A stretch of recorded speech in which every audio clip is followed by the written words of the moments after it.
How's Vegas, man? Well, I live here, man. So it's, it's the same for the last 15 years. Crazy as hell, you know? Well, except you just lost another casino.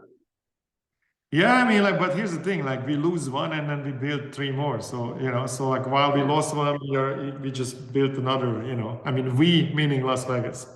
I, Yeah. I, I lifted no brick to build this casino. You could have claimed it. You could have said that you did it all. Yeah, I mean, I designed the thing, you know what I mean? Yeah, there you go. Good All enough. right, See what I mean? so It was my idea. excellent. Five Finger Right, Death Punch Casinos. What more can this guy do? exactly.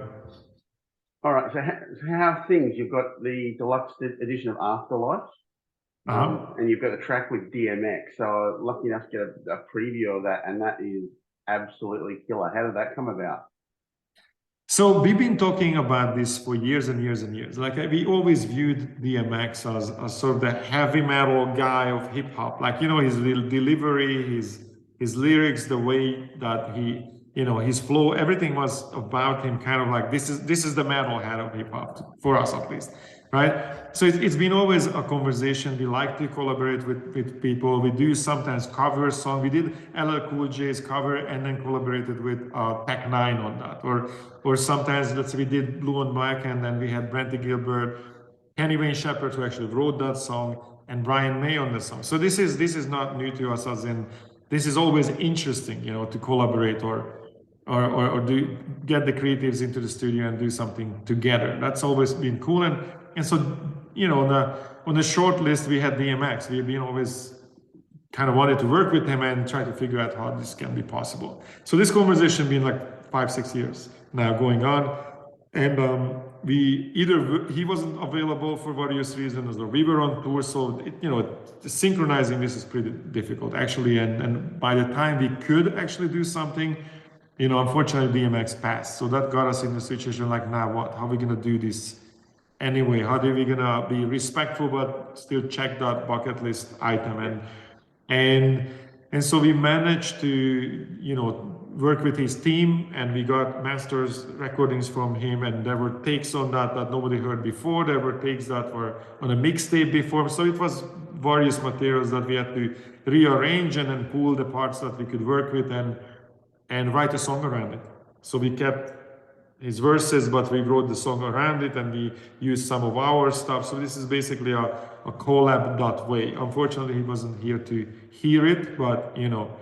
but the song came out incredible, and actually that's why the deluxe release, because we didn't have all the approvals. When you do something like this, especially since X passed, he couldn't just say, okay, let's go. We had to get Yeah. approval from everybody involved. That means all the publishers, all the writers, the producers, everyone involved had to greenlight this. And we didn't have the final approval when the record was coming out. So we put out the record, we didn't want to wait, but this song was always missing from it. So now finally, a year or two so later, we Yeah. got all the signatures, everybody signed up, everybody heard the song and said, okay, we love this is a hit, we think this is respectful, we think this is something that upholds his legacy, so we're cool with this. And then once we had all the signature, let's re-release the record the way it was meant to be, right? Okay, I think we have what is it? Solar eclipse. My light disappeared. But Yep. so basically that was the final signature when, okay, we can re-release the album now, Yep. and we can put it on the way it was meant to be. Yeah. All right. Five Finger Death Punch, besides being an amazing originals band, they are known for their collaboration. So the very first time I heard you was actually, funnily enough, in Vegas. I just picked up my car from the valet and they so lovingly tuned Comp in for me, and Lift Me Up with Rob Halford was the first song I'd heard. Wow. Yeah. So that's somewhere in the middle of, or what did you think of it when you heard Rob Halford on that? I still love Lift Me Up to this day. Yeah, I mean, man, the way that came together too, like we wrote this song and we were talking about like, man, this song has kind of like an 80s vibe a little bit. I mean, we all grew up on that sort of music, that heavy metal of the 80s. And when that song was done, literally be like, man, we should maybe reach out to somebody from Ozzy or, you know, or Rob Hoff or somebody from that era, that how cool that would be. And you know, I heard in interviews before that Rob Halford did say that he loves fifing in that point. So I'm like, you know what? Let's try. Let's see what and you know what? We'll reach that. And Rob was on the plane coming to Vegas. He was like, hell yeah, you know. And he's a dear friend of us to this day. We did some tours together. You know, I know that Ivan talks to him a lot, actually. You know, so it's really cool that somebody that was an icon, and you know, we grew up on his music, and now it's somebody who's a personal friend of us. Yeah. Now I need to ask about another. He's basically a family member, Kevin Churko. You've done so much with Kevin over the years. What is it that he brings to Five Finger Death Punch when you guys work together? So a producer, sound engineer, you know, especially he's a producer, sound engineer combo. So he's excellent on both, right? So there are a couple of things that you have to think about when you're working with a producer. One of them is that how much this producer affecting your music. Like as a musician, you still want to, this is your music, this is your creation. You want to bring something that you meant to bring to the table, right? And so that means it has to pass through the producer, and the producer has to get the best performances out of you, not to change the music, not to change who you are and what you meant to say. So that's one element, that it has to be, the throughput has to be, you know, natural.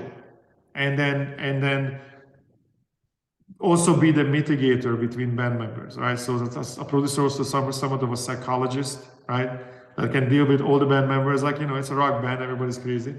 And then if you have disagreements, he's the, you know, he would be the deciding factor of if we disagree on the music, then you ask him like, so what do you think, what do you prefer, right? So that has to be there. But really the way why we stayed with Kevin, why we always work with him is because, you know, a producer intuitively have to know where would you go as a musician. See what I mean? So to give you an actual physical example of that, for example, let's say you drop a drum beat and I have to record a guitar riff to this drum beat. And what I'm going to do, I'm going to record this guitar riff 100 times, right? And then from that, all the takes, we're going to see which one was the right one.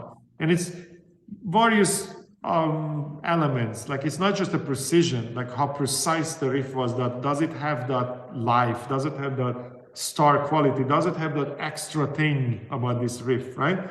And so let's say I recorded 100 riffs, and from the 100 riffs, there will be like 7, 8, 9 of them that had the magic, right? Yep. And I know which one that was because I can listen back and say, okay, number 7, number 11 from the takes, and number 24. You know, I know which one was the one that's magical. And he intuitively knows that. Like I don't have to tell him. He will pick exactly the same one. See what I mean? So that means to me that he hears the magic. He knows exactly what I would pick. So that basically speeds up the process of it, and it just we easily working together because he intuitively knows which one to pick. Same with the vocal takes, same with everything, right? And I think that's the most important part where, okay, he's a family member and he picks the right pieces. The flow is like just perfect. Like it's like another band member, right? What makes a good band and what makes a good band member when you can play together and everybody naturally goes to where they should, you know? Yeah. And it has to be the same in the producer, that is naturally should pick the things and favor the things that you would, right? And he's that guy. So it makes no sense to us to go somewhere else where his mixes are loud and punchy, you know, like why would you change something that enabled us to, you know, to express ourselves the most efficient, proficient, and professional way? It sounds great. It sounds, you know, his records, other producers, other artists try to recreate that, you know?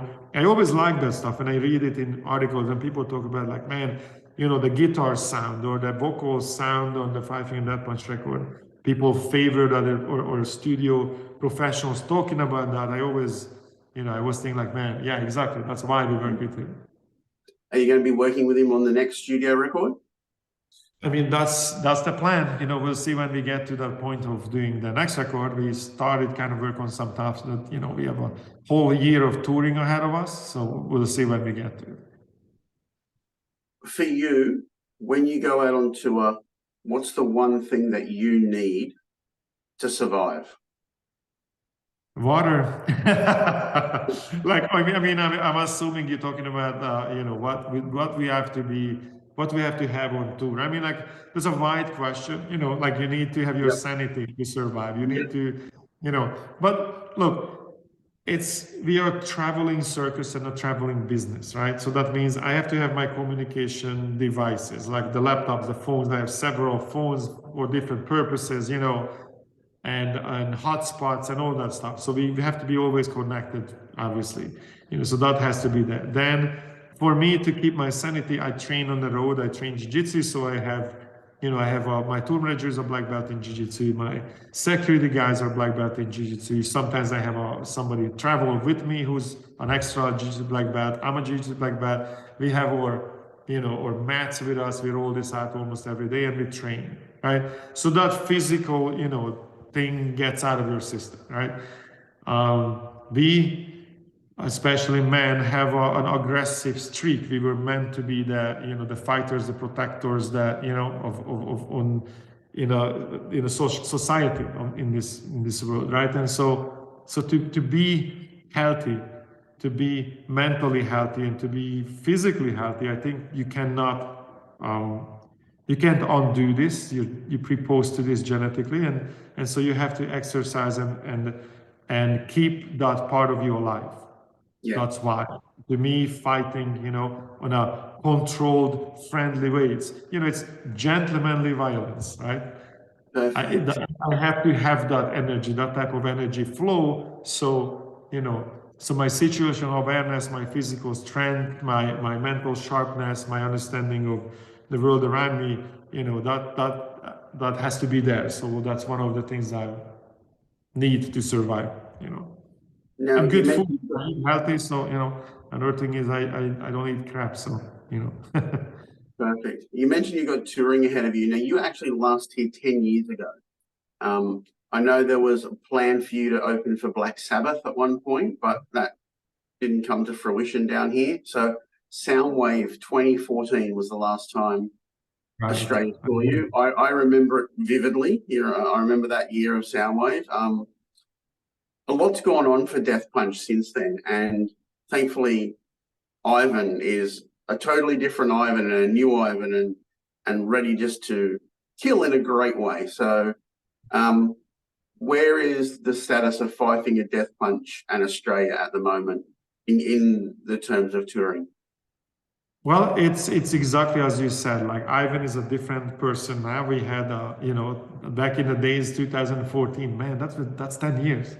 Yeah. You know, right? There's you know, some crazy antiques happen. Some, you know, we are a rock band, man. Crazy shit happens, right? So from that time, it's Ivan is a sober, productive member of society, right? So he's sober now for 6 years. He's a totally different person, and so, you know, that changes the playing field, and hopefully that means that we can in fact come to Australia and we can in fact tour Australia. So, you know, I haven't been there for a long time, even personally, not just as a band.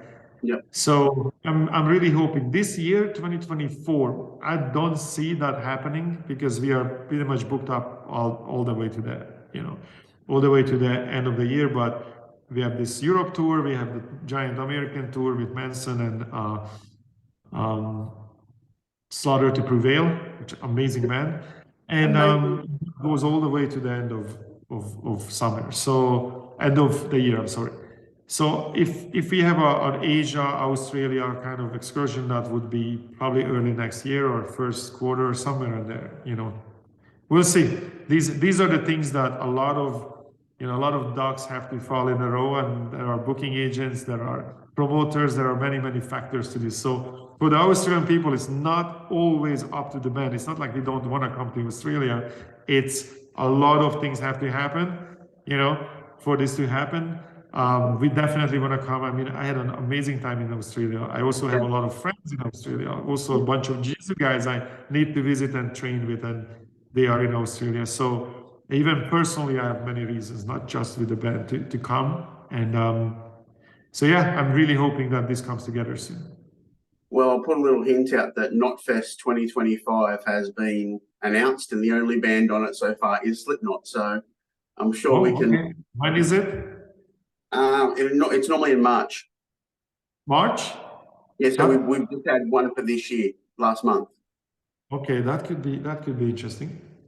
All right, well, we'll look at this because, you know, as I said, a lot of things have to align, but from our perspective, from the band's perspective, you know, kind of crazy, but we get a lot of DMs and emails from Australia. So I can tell, like, we have a massive fan base there because a massive portion of, you know, our DMs and emails are coming from there. So, you know, definitely. We're hungry. It's been a while. 10 years, crazy. Do you see you guys going out and doing any of the new acoustic tracks as part of the set on the road, or you think it's just going to be a full electric set? So we are assembling the set right now. That's always a question mark that, you know, you have a first certain, you know, time allotment that you can play. And then it's always a difficult for us because, you know, a lot of bands put together a live set and, you know, you can swap songs in and out of your set, obviously, and you don't want to keep it stagnant. But when you have a lot of hit singles, then what happens, a lot of people want to hear those songs. So it puts us in a kind of weird position where we have 28, I think, 28 top 10 hit singles, which is a lot. So if we played every single one of them, we would be twice as the length of that is twice as the allotment time. So we kind of have to, you know, we kind of have to figure out like what is it what we don't play.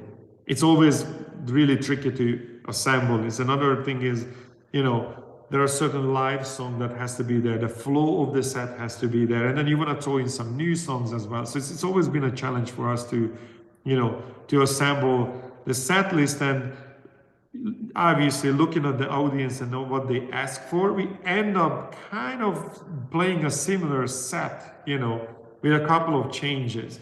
So every time we talk about like, well, let's make a, you know, a little bit of rebellion, a little bit of a revolution, let's change the whole set to completely different songs, and you're gonna feel that there's gonna be a pushback, and they're gonna be a, you know, it's weird because the fans come to, you know, enjoy it. They don't come to listen to it. They want to be part of the tribe. They want to rock out, and they want to, you know, want to have that experience. And for that, they have to have a song that they know, they can sing along with.